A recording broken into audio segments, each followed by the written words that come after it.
Madame, Monsieur, bonjour et bienvenue dans cette nouvelle édition de l'invité du jour sur les antennes d'Africa 24.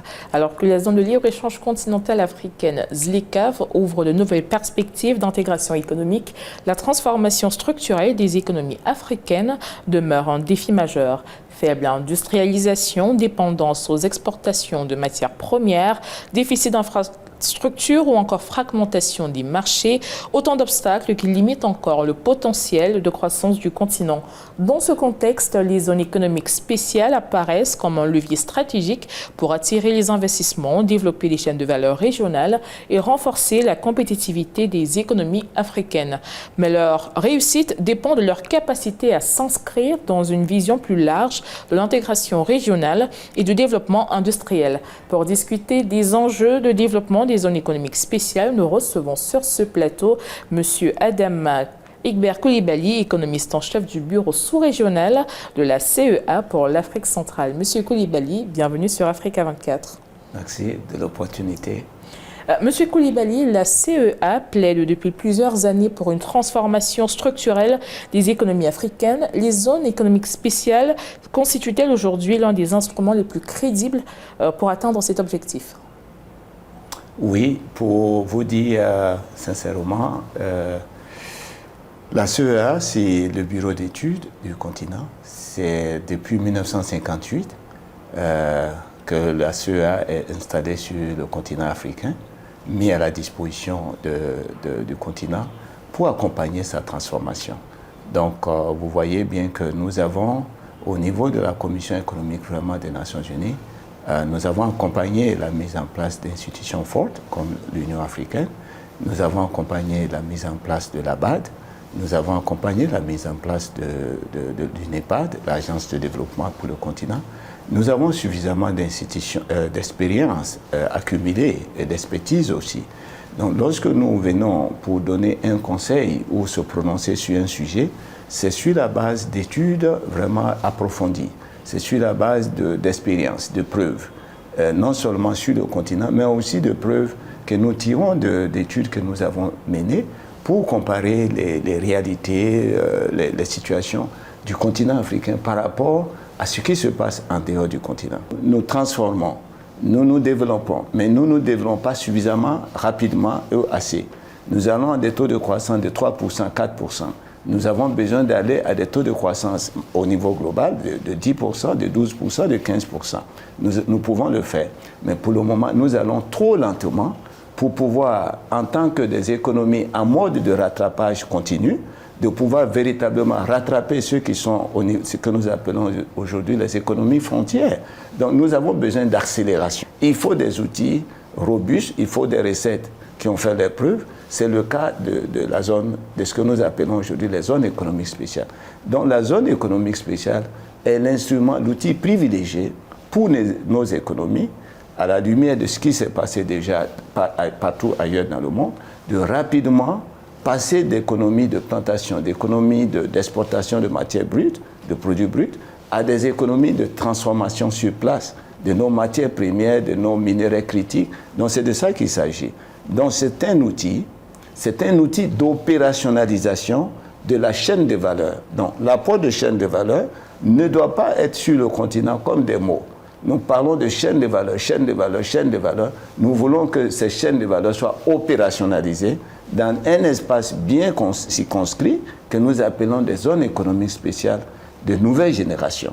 Donc nous voulons concevoir, c'est ce que la CEA conseille, avec tous les partenaires, je dirais, du continent, la BAD, l'ONUDI, le CNUSET, toutes les institutions qui sont sur le continent, la CEA d'autorité recommande qu'aujourd'hui, nos économies aillent vraiment avec cette approche d'opérationnalisation, de mise en œuvre systématique des chaînes de valeur pour transformer sur place, dans nos villages, dans nos conseils régionaux, dans nos communes, etc., ce que nous avons de plus cher, la matière première agricole, la matière première minière. Donc c'est un outil efficace. Je vous dis cela parce qu'il y a quelques mois, j'étais allé moi-même en Malaisie, au Vietnam, en Chine.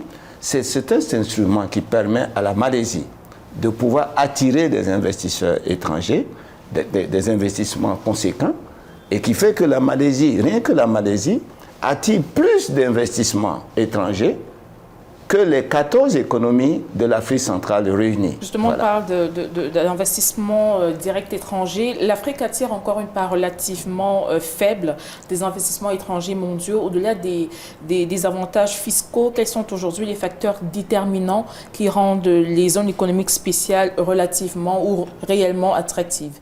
Oui, d'abord, il faut dire que globalement, quand nous prenons le continent africain comme un seul pays, nous avons besoin toujours de raisonner en termes de chiffres. Donc, en termes de chiffres, le continent africain, l'ensemble du continent africain, nous attirons 4%. Vous voyez un peu. Donc, nous parlons ici de trillions de dollars d'investissement. Donc, c'est un volume gigantesque. Et l'Afrique n'attire que seulement 4% à 5%. Donc, c'est une petite partie, une petite portion que nous arrivons à capter. Pourquoi nous captons une très faible partie de ce gâteau? C'est parce qu'il n'y a pas de réforme suffisante. Nous avons besoin, sur le continent africain, de faire des réformes éclairées, de faire des réformes approfondies. Ces réformes, c'est rien d'autre que créer un environnement, ce qu'on appelle l'environnement des affaires. Un environnement des affaires qui soit attractif.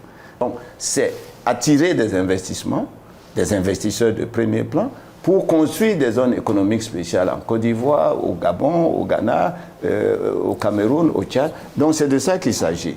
Comment créer un environnement de réformes, faire des réformes, dans le cas du Cameroun, nous avons besoin de mettre toutes les économies d'ailleurs de la CEMAC sur une trajectoire de réforme. Réforme permanente, réforme profonde, réforme éclairée, pour que nous attirons ces investisseurs et venir investir dans les zones économiques spéciales. De la sous-région CEMAC, est-ce que vous pensez que cette sous-région dispose aujourd'hui des atouts nécessaires pour faire des zones économiques spéciales un véritable moteur de diversification économique et d'intégration régionale? Oui, vous savez, c'est un paradoxe d'ailleurs, je pourrais dire. L'Afrique centrale détient 65% des énergies du continent. Elle détient 25% des ressources hydriques du continent. C'est pour vous dire que toutes les conditions, nous avons toutes les conditions. Au niveau de la main-d'œuvre, au niveau de nos jeunes, de nos femmes, nous avons la main-d'œuvre formée, vous voyez un peu. Donc les conditions sont réunies. Mais ce qui manque, ce qu'il faut, c'est, je dirais, faire en sorte que nous soyons très regardants sur ce que nous appelons la boîte de la gouvernance. Il faudrait qu'il y ait des réformes. Je veux dire, quand vous prenez, je veux parler de la question, la problématique des réformes et de la gouvernance en comparant par exemple le Cameroun à la Malaisie. Quand vous allez en Malaisie ou à Thaïlande ou au Vietnam, vous avez une structure, vous avez une autorité qui prend des décisions, vous avez le Premier ministre qui prend des décisions, vous avez une structure, je veux dire un conseil, un cadre qui prend des décisions. Eh bien, nous avons besoin d'institutions fortes pour prendre des mesures qui s'imposent pour réformer l'environnement, pour qu'il y ait un environnement attractif. Parce qu'aujourd'hui, c'est une compétition pour attirer les investisseurs. Donc, si vous êtes dans une région où vous avez tout, vous avez la matière première, on a le manganèse au Gabon, nous avons le pétrole un peu partout dans l'espace CEMAC, nous avons tous les minéraux, nous avons de l'or, nous avons le cuivre, nous avons tous les minéraux critiques, même énergétique, pour pouvoir enclencher l'industrialisation. Mais ce qu'il faut, c'est mettre l'accent sur les réformes, et c'est ce que la CEA actuellement, la CEMAC, nous essayons de travailler étroitement avec le gouvernement de la sous-région pour que nous repositionnons, nous mettons en route les économies de la CEMAC, les économies de l'Afrique centrale sur la voie des réformes, les réformes les plus approfondies possibles. Monsieur Adama Egbert Coulibaly, économiste en chef du bureau sous-régional de la CEA pour l'Afrique centrale, merci d'avoir répondu aux questions d'Africa 24. Merci pour l'opportunité.